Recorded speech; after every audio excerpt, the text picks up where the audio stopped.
the worst is yet to come. This is at least according to the IMF, the International Monetary Fund. They are saying the worst is yet to come for the global economy. But why? Why is the worst yet to come? We've already seen inflation here in the United States at 9.1%. Is it going to get worse than that? Well, let's address that. I want to go over this today because I want to give you a heads up on what's actually going on and what we are looking forward to in the near future, because things could change as soon as Monday, December 5th. Yeah, 4 days away. Happy December. Now, here is one thing that I always try to do here on this channel.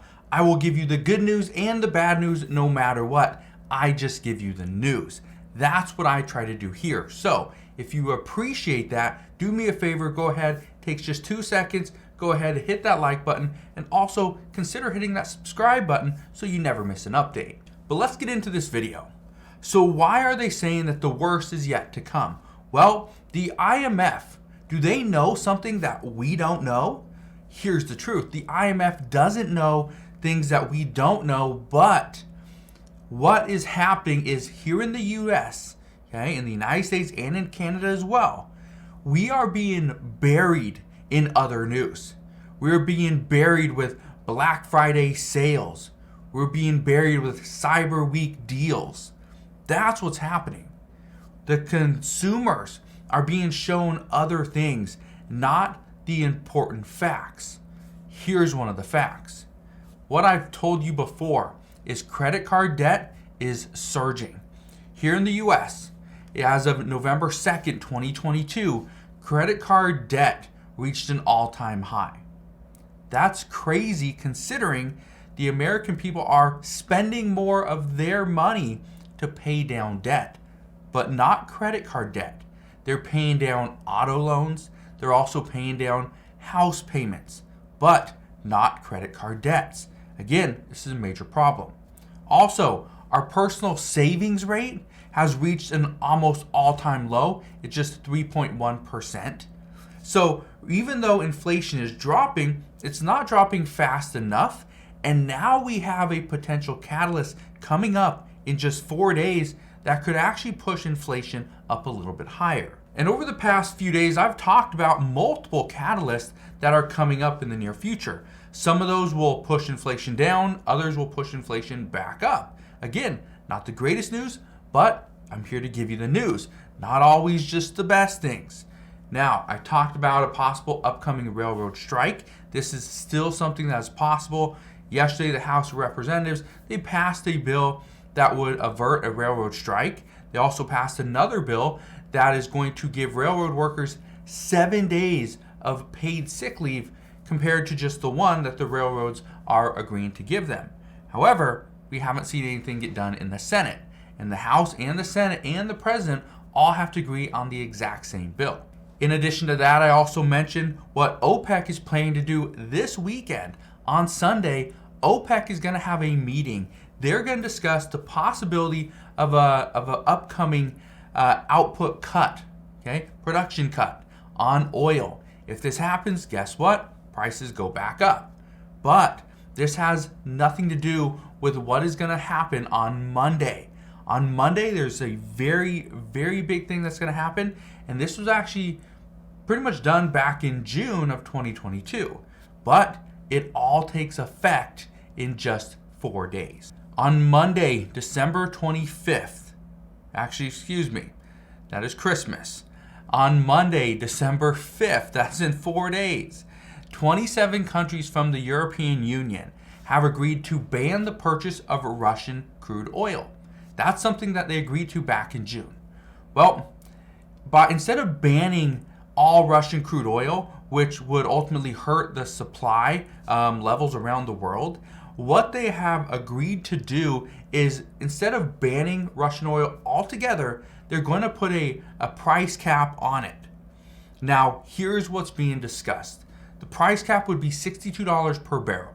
You're probably thinking, oh, that's insane because right now crude is at over $80. Well, yes and no. Russian crude is trading at $66, not 80, okay, not 85, 66. Now, they're wanting to go from 66, put a price cap at 62. Here's the problem. We have Poland, Estonia, and Lithuania that all said no, that is still too high. It needs to come down even more. They want it down into like the 50s, the high 50s. Now, here's the problem. Yes, it would be great to bring Russian crude down, make it cheaper, because if all countries were able to buy cheaper oil, right, barrels of oil, guess what? Gas prices would be down, energy costs would be down, things would be much better, right? We wouldn't have this rather high inflation. But again, here's the problem. I know what you're thinking, well, if it goes down, that's good, right? Yes, it is good, but it's not good what Russia has said because of this. Russia stated in recent meetings that setting a price cap on Russian oil is anti-competitive. And they said that they would not sell their oil to any country that agrees to implement this price cap. So guess what? Those 27 countries in the European Union, Japan, Canada, the UK, United States, right? They're all going to be impacted. We are all going to be impacted because we are all in agreement that there needs to be a price cap on Russian oil. Here's the other thing. Here's the worry. It's the worry from Russia. They are hoping that Iran and China will still buy their oil. They're hoping they will still buy their oil. If they continue to buy their oil, they're hoping things will be just fine. But they might have to agree with this price cap. If they do, they will sell to certain countries. Again, this is why the IMF believes that the worst is yet to come, because we are going to see prices surge all over the world, all across the board. Food, right? Cars, clothing, electronics, housing. Everything's going to go up simply because oil prices are going to surge if Russia decides to not sell any oil to any of these countries. Again, if they don't sell their oil with a price cap, we could see prices here in the United States skyrocket. They would go up quickly. But if Russia does this, according to experts, this would be a catastrophic move for the Russian economy, because they would not have money coming in for their war chest. They would not be able to fund the Ukraine war. And if that were to happen, they would have done all this for nothing. So we're going to see what happens moving forward. There's a lot of stuff going on right now, but what I can tell you is the United States and many lawmakers are worried about what's coming.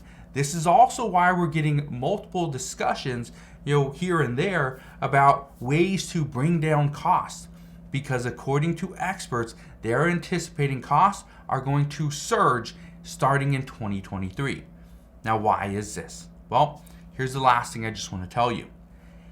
Right now, we are seeing retailers give incredible deals on electronics and clothing and all these products that they have excess of. But here's the problem. Starting in 2023, once the holiday season is over, once they have slashed all their prices, got rid of all the products that they've been holding on to for the past 6 to 12 months, once they do this, prices are going to go back to normal levels. The American people will have less money. They will have an immense amount of credit card debt. Again, very low savings rate.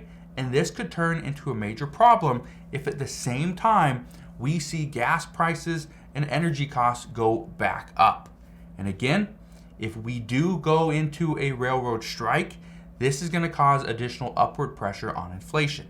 So, even though over the past few days I've been telling you that, hey, we might have some good news, some good catalysts coming up, again, when we have a good catalyst, there's usually a bad one right along with it. So, we will see what happens moving forward, but as always, as I know more, I promise, I'll come back on and share all the latest news and updates. Again, just want to thank you guys for watching. Have a wonderful rest of your day. Consider subscribing, and I'll see you guys on the next one.